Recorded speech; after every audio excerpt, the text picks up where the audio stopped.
Today I show you how to change the language of your MacBook Air M5 or any MacBook Air or MacBook Pro, and this is the display language.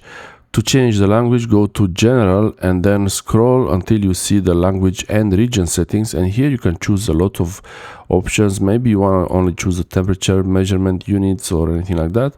For preferred language, you can choose which language you want to be preferred. You can reorder the languages. And here I choose not to restart, but when I open the settings again, you will see that the actual app is already changed, so the language changed. You can also remove languages from here, so if I want to make it back to English, I will switch English, make it the first one in the list, and you can add languages, and any language here I can add it really, and I will choose whether I want to choose to use the Spanish first or leave the Spanish as an extra option.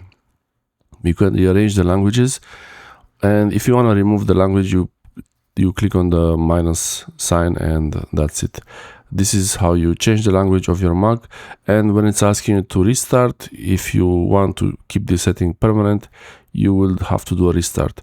There are many options, many settings from here that you might want to change, especially the formatting. I hope this helps you change the language on your Mac. Thanks for watching.